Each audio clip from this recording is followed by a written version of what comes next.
loss, you win or you go home. All on our own different journey. We're all on our own different path. All of the losses look different. Not every loss is the same. We started off this weekend with the Carolina Panthers versus the Los Angeles Rams. Before the Panthers even stepped foot on the turf or the grass to play the game, people said the Rams are going to kick their butts. The Rams are going to wipe the floor with them. The Rams are going to beat them so badly. Look at that final score. 31 to 34. Did the Rams kick their butts? No. At one point, the Panthers were winning and they almost had a shot. Maybe your loss was so close and a game where everyone said that you didn't have a chance and you didn't belong and you were just one play away from proving them wrong. That loss showed the world that you do belong. That loss showed the world why they were the NFC South champions, why they did belong. To Saturday night. I had it pulled up on my phone and I was like, uh-oh. And at one point, the Packers had it all figured out. Going into halftime, what was the score? 3-21. 21 to 3. And I was thinking to myself, oh my, the Packers are going to come away with this, right? But as we know, these are the losses. Who lost this game? Packers lost this game. So maybe your loss came from having the lead, being up 21 to 3 at halftime, and watching that loss slowly slip away. This loss teaches you how important it is to finish strong. This loss teaches you the importance of finishing the game, because does this 21 to 3 matter anymore? Nope. Does it matter that they were up 21 to 3? Did they win that game? Yep. No matter how you finish.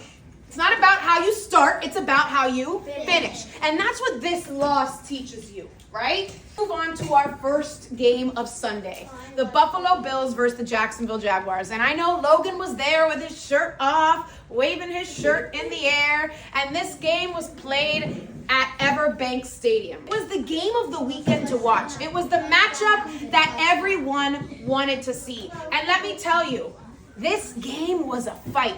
This game was a dogfight. This is the fourth quarter. When the fourth quarter started, it was 13 to 10. The Bills had 13, the Jaguars had 10.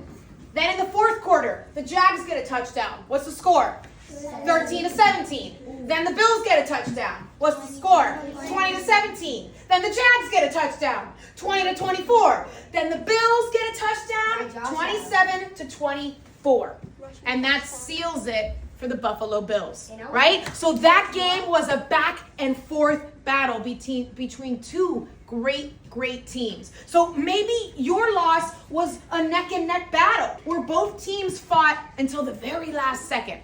So this loss shows us about heart and grit and effort. Right? Each of these losses still very different. Then we move on to the 4 o'clock game. And the 4 o'clock game, the thing was from our reigning champions, the Philadelphia Eagles and the San Francisco 49ers, right? And this game was a little shaky at first. It was a little like, what is happening? Neither team can figure this out. It didn't look like it clicked for either team. They were the champions last year, right? They were the Super Bowl champs. You either win it again. Their expectation was so up here because they had won it last year. Winning one playoff game and just making it to the playoffs was not enough. So maybe this loss is about falling short. The pass didn't connect. The kick didn't land. Didn't live up to the championship standard. And this loss teaches us humility. It reminds us that nothing is guaranteed. Just because you were the Super Bowl champions last year doesn't mean you're automatically going to be there this year. Final game. This one was a big defensive battle. The score was 16 to 3. The Chargers defense was on point. It was on point. Dayon Henley, I don't know if you saw it. I did. I almost texted your mom. I was like, is Layla awake? Did Layla just see that, right? But their offense couldn't secure the game for them. Their offense couldn't connect the ball. And as we know, it takes a team. It takes a team. Now you're playing up against the best of the best. This loss came from an offense that just couldn't put it together, while the defense tried very hard to hold it down. This loss teaches us that teams have to work together. All of these losses look very different. But the truth of the matter is the loss doesn't tell the entire story. It doesn't erase the work. It doesn't erase the growth. It doesn't erase the fight. These teams had to fight to be here. And all of these losses are just a lesson. They're fuel to get them going for next season. They take this moment, they take what hurt, they take the mistakes, they take all those mistakes and they learn from them and they carry that into their next season. Last year, Bryce Young was benched last season after just 2 games. He just almost led the Panthers to a playoff win over the Rams, who many have as favorites in the NFC. There's something to be said about that for a team no one had thought could make the playoffs and a quarterback who rises to the moment. Remember how Tua was benched after like 13 games? He was benched after 2 games, put to the bench. And this season, he led his team to the playoffs and almost beat the Super Bowl favorites, the Rams. Like Brock Purdy to stay prepared. Stay prepared. It's kind of like stay ready so you don't have to get ready. You know how after the loss, people always want to ask the players questions or the coaches questions, right? They're like the reporters and they get to ask one question. Well, this reporter, please don't. This is not, we're not at a laundromat. This reporter, instead of asking a question to their head coach, this is what she had to say. How you doing today? Lynn Jones, Jacksonville Free Press News. I just want to tell you congratulations on your success, young man. Thank you. Hold your head up, all right? You guys have had a most magnificent season. Thank you. You did a great job out there today. Appreciate so you just hold your head up, okay? Thank and ladies you, and gentlemen, Duval, you the one, all Thank right? you, ma'am. keep it going. We got another season, okay? I appreciate Take it. care and much continued success to you and the entire team. Thank you, ma'am. I like when he kept saying thank you after she said it. Thank you. What does she say to him? A lot of positive words. What does she tell him to do? Hold his head up. Because you know what every reporter is asking him in this moment? What was your decision to do this instead of this? Basically, he's lost the game. He's out of the playoffs. And every reporter is asking him, why did you make that decision, huh? Why did you do that instead of doing this? And instead of her doing that, she decided to say, you know what? Hats off to you. Keep your head up. You should be proud of yourself. And all of you that are experiencing the losses, I say that to you too. Hold your head up because you should feel proud of your team for fighting it this far, right? And sometimes this one loss just lets it slip away, but again, these are just losses and we can learn from the losses. She took the moment to remind him to keep his head up. Because sometimes, yes, it's okay to be sad about a loss. It's okay to be frustrated. It's okay to be angry. But you know what? At the end of the day, the Jacksonville Jaguars lost 13 games last season. They were terrible last season. And this season, they made a complete turnaround. And they won 14 games, became the kings of their division. I mean, if you take away that loss, that's incredible. The wins look different too. All of these games were very close games. Oh, I pulled a wrong picture. Each of these wins were won in different moments. Caleb Williams was angry. Caleb Williams was mad because they were losing 21-3. I mean, he was like, we gotta do better. We gotta pick this up, baby. This is not it right here. Going in to the fourth quarter with 5 minutes left. We've been here before this season with the Broncos and the Bills and so many other teams. They had a 4% chance of winning.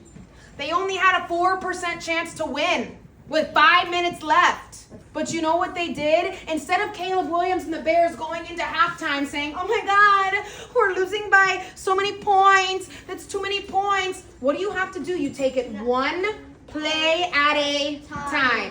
One play at a time, and you eventually try to climb your way back. Because if you look at it like this big thing you have to conquer, it gets really scary. But if you say, okay, one at a time, and that's what they did, one at a time, and with 5 minutes left, they had a 4% chance to win. They scored 25 points in the fourth quarter to come back and win the game.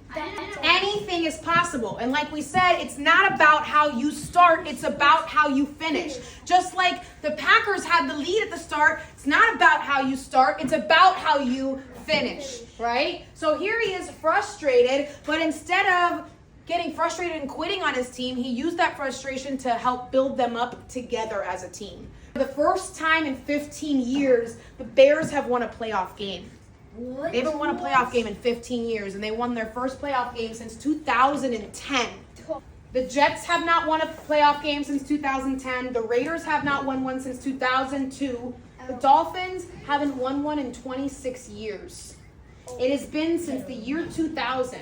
The Dolphins are the team that have gone the longest without winning a playoff game. All of your teams have won a playoff game, and the Dolphins haven't won one in 26 years. You have to fight and finish till the end. This team is broken, right? This team is battered down. This team is injured from left to right. I mean, George Kittle tore his Achilles in the game. Tore his Achilles. And they found a way to rally together and win the game. No matter who is playing, they found a way to come together as a team, even with all their very best players being hurt. And they did it as a team. They are continuing to find a way to fight through the playoffs and to fight through each game. At the end of the day, rivalry or not, doesn't matter if the Bears have cheese graters and they're grating cheese on the sideline because the Packers are cheese. I mean, it's funny. At the end of the day, it's all what? Friendship. Respect and kindness. This is one of the biggest rivalries in sports. They may not like each other in their team. They don't like each other's teams. They don't. But rivalry aside, that was a good game. And they're going to show each other respect. No matter when you win or you lose, the respect is the most important part. We got one game tonight! I had no idea that this existed. It originated in 1994, the year after I was born. And it was just some guy. This was written by Roger Wood. Here we go. This is it. Here we go. Here we go. Steelers. Here we go. Pittsburgh's gone to Super Bowl. Here we go. To the Steelers, black and red gold. Here we go. It's kind of Pittsburgh's heart and soul. Here we go. The Steeler Nation has the best fans. We are from Pittsburgh, the 6-time Super Bowl champ. Here we go. Here we go. Here we go. Steelers. Here we go.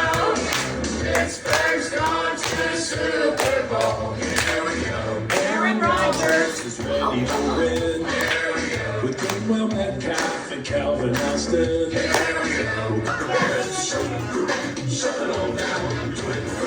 We're so bad. We don't even go. Royal mind. We are the Bears. Shut it down. Before we officially move on tomorrow and look ahead and we do our new report based off the games, we gotta clap it up for our wild card. Yeah! Gotta clap it up. And if you made it there, you gotta hold your head high, no matter if you won or you lost. It's an accomplishment just to be there. 14 teams made it, 18 teams did not, and you were one of the ones that were there. And after each game, they give away game balls to like people who were standouts and people who were game changers. And Caleb Williams got a game ball, and he took his game ball and he handed it right to his coach.